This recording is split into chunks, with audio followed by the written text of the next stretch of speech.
Tithonus by Alfred, Lord Tennyson.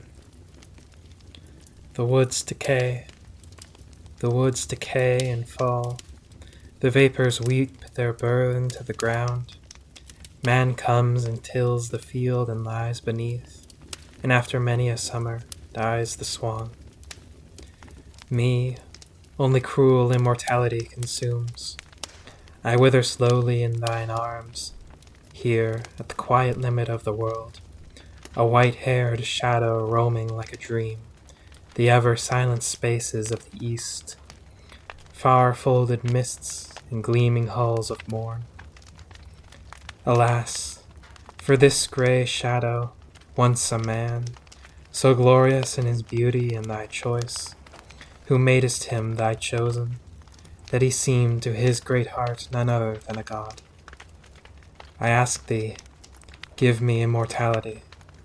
Then didst thou grant mine, asking with a smile, like wealthy men who care not how they give.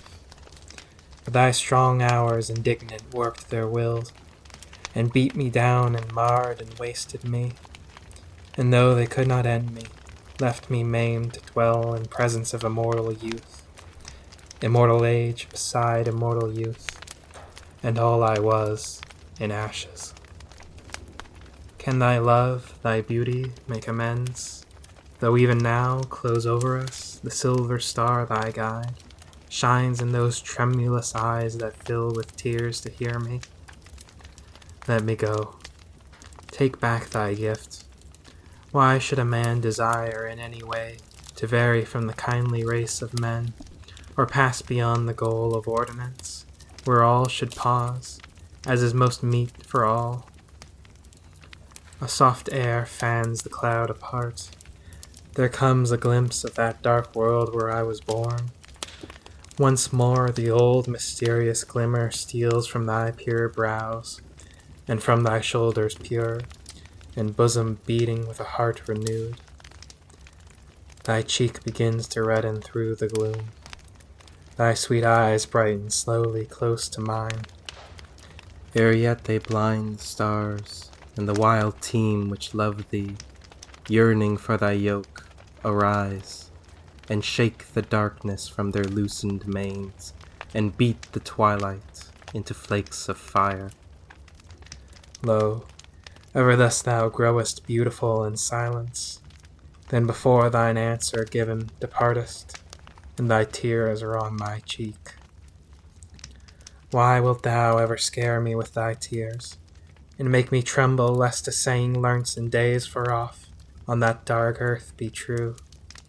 The gods themselves cannot recall their gifts.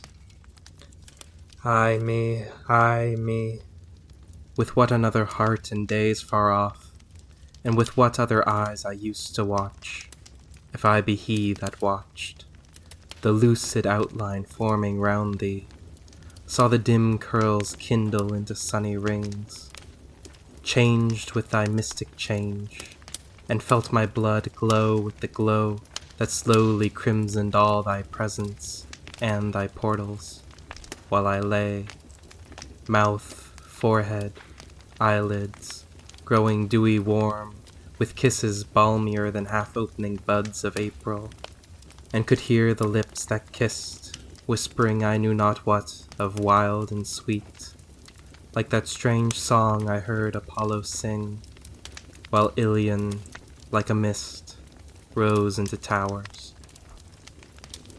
Yet hold me not forever in thine east.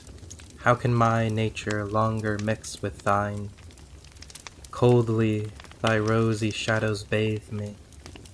Cold are all thy lights, and cold my wrinkled feet upon thy glimmering thresholds, when the steam floats up from those dim fields about the homes of happy men that have the power to die, and grassy barrows of the happier dead. Release me, and restore me to the ground. Thou seest all things, thou wilt see my grave, thou wilt renew thy beauty morn by morn. I, earth and earth, forget these empty courts, and thee, returning on thy silver wheels.